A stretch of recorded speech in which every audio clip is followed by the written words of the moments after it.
আমাৰ যোৱাকালি যি অসম গণ পৰিষদ দলৰ কেন্দ্ৰীয় সমিতিৰ যি অধিৱেশন হৈ গ'ল, সেই অধিৱেশনত আমাৰ দলৰ সন্মানীয় সভাপতি অতুল বৰা ডাঙৰীয়াই যি দায়িত্ব অৰ্পণ কৰিছে, মই আচলতে তেখেতৰ ওচৰত চিৰঋণী। আৰু মোক দলৰ সম্পাদকৰ দায়িত্ব দিছে। আৰু মই পূৰ্বতেও অসম গণ পৰিষদ দলৰ বা ভগ্নী সংগঠনৰ বিভিন্ন দায়িত্বভাৰ গ্ৰহণ কৰি আছিলোঁ।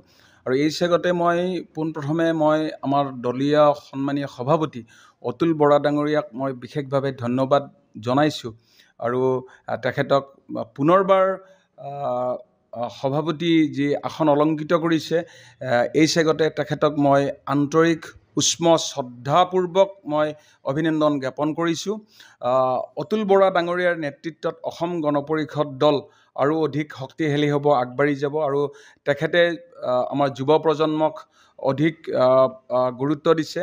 আৰু এই যি যুৱ প্ৰজন্মই মানে তেখেতে এটা কথা কৈছে যে পুৰণিৰ সংমিশ্ৰণেৰে দলটো আগবাঢ়ি যাব। আৰু আমি লগতে এই চেগতে আমাৰ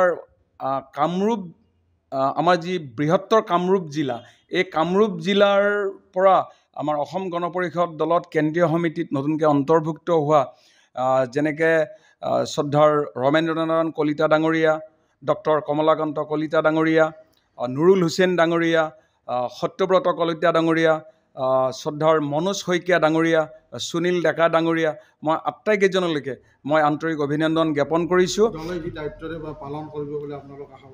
নিশ্চয়, আজি আমাক দলে যি দায়িত্ব দিছে, এই দায়িত্ব আমি নিষ্ঠা আৰু সততাৰে আমি দেশ আৰু জাতিৰ বাবে আমি কাম কৰি যাবলৈ আমি প্ৰতিজ্ঞাবদ্ধ। আৰু আজি মই গুৱাহাটীৰ পৰা মোৰ ঘৰ ৰঙিয়া, গতিকে এই ৰঙিয়া অভিমুখে মই আহি থাকোঁতে ইয়াৰ আমাৰ দলীয় সতীৰ্থসকলে মোক মাতি হাজোত যে মোক আহি থকা পথত আনি যি মৰম আদৰ কৰিলে, তাৰ বাবে মই হাজো সমষ্টিৰ প্ৰতিজন কৰ্মকৰ্তালৈ মই ধন্যবাদ জ্ঞাপন কৰিছোঁ।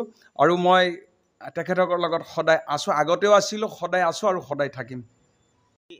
অসমৰ সৰ্ববৃহৎ আঞ্চলিক ৰাজনৈতিক দল অসম গণ পৰিষদ দলৰ দ্বাদশ কেন্দ্ৰীয় অধিৱেশন সমাপ্ত হ'ল।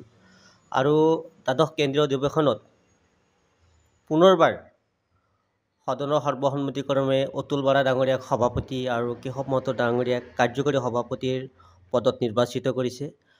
তাৰ লগতে সমূহ উপসভাপতি, সাধাৰণ সম্পাদক আৰু বিষয়ববীয়াসকলক আমি হাজো শুৱালকুছি সমষ্টিৰ তৰফৰ পৰা আন্তৰিক অভিনন্দন জ্ঞাপন কৰিছোঁ।